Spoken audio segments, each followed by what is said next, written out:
Salam alaikum, bonjour à tous. Aujourd'hui, on va aborder un thème crucial quand vous souhaitez venir vivre au Maroc, que vous soyez étranger ou marocain résident à l'étranger. Car pour les éméreux, on a souvent l'impression qu'étant marocain, on peut tout faire tranquillement sans trop se préoccuper des démarches administratives, mais c'est une énorme erreur qui peut avoir des conséquences, parfois légères, parfois plus sérieuses, sur le plan administratif ou financier.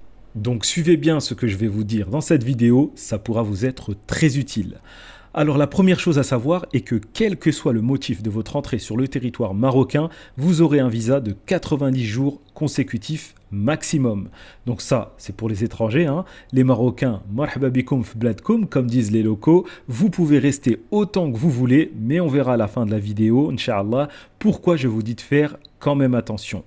Donc pour les étrangers français, belges, suisses ou autres, votre visa, qu'il soit touristique ou pour un autre motif, c'est pareil, c'est 90 jours maximum. La seule nuance, c'est qu'en tant que ressortissant de l'Union européenne, pour un visa touristique, vous n'avez pas besoin de démarche particulière si ce n'est d'avoir un passeport valable dont la date d'expiration interviendra au minimum 3 mois après la date prévue de votre retour. On entend d'ailleurs souvent qu'il faut que votre passeport soit valable 6 mois après votre date d'entrée, mais dans les faits, c'est pas totalement ça.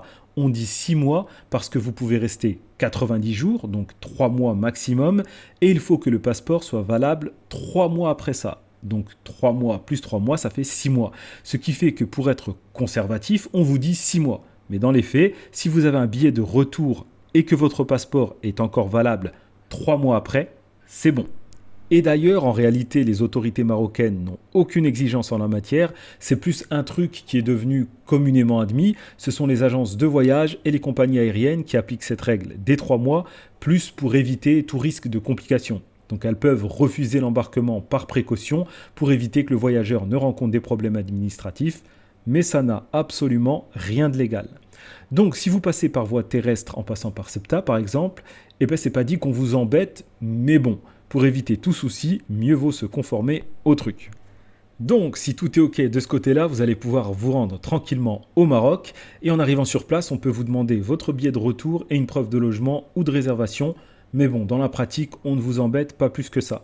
Par contre, si vous venez pour un motif scolaire, professionnel, de regroupement familial ou autre, vous devez avoir effectué des démarches préalables auprès du consulat du Maroc de votre pays d'origine avant de venir.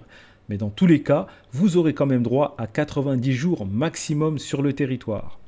Alors, vous allez me dire, à quoi ça sert autant entrer avec un visa touristique et ne pas se prendre la tête? Eh bien, en fait, non. Même si c'est vrai, dans les faits, dans la pratique, vous pouvez entrer au Maroc sans demander de visa spécifique, mais mieux vaut le faire car c'est souvent une condition préalable pour pouvoir entamer les démarches d'obtention d'un visa plus long et peut-être obtenir votre carte de séjour. Donc si vous entrez avec un simple visa touristique, il sera beaucoup plus difficile de transformer votre statut en carte de séjour par exemple, sans quitter le pays et demander un visa approprié depuis l'étranger.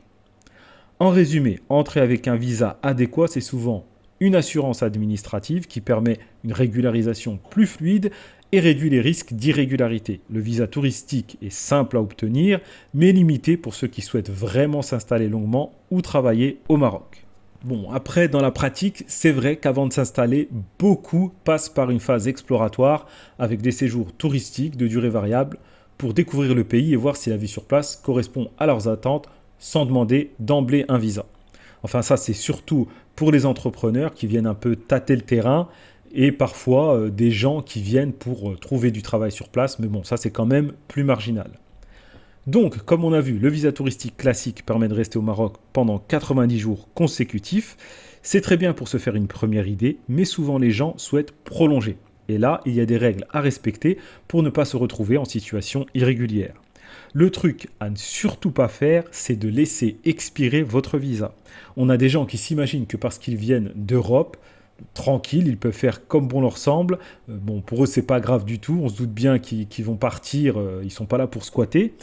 Mais c'est une grave erreur à tous les plans, car non seulement c'est totalement faux administrativement parlant, mais ça peut entraîner des sanctions et même une interdiction de réentrer sur le territoire. En plus, c'est extrêmement mal perçu sur place et on risque de vous faire payer cette attitude un peu de colon. Donc il faut savoir que de toute façon, si vous avez dépassé les 90 jours, on ne vous laissera même pas sortir du pays.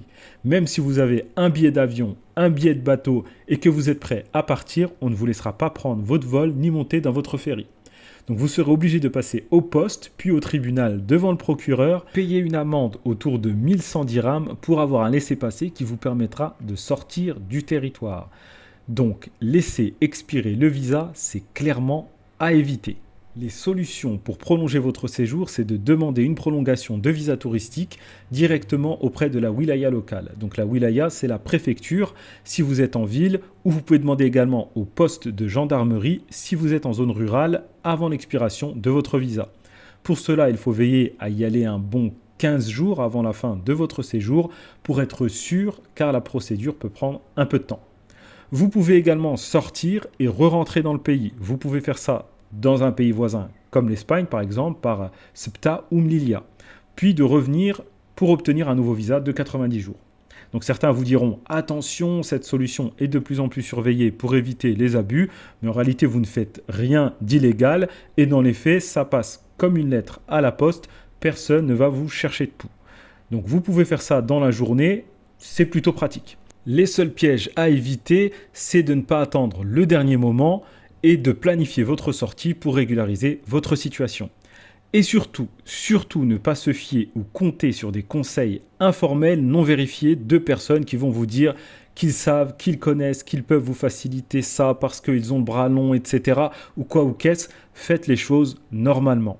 Idem, si devant les bâtiments d'une administration, vous avez une personne qui vient vous alpaguer pour vous proposer un accompagnement, tracez votre chemin.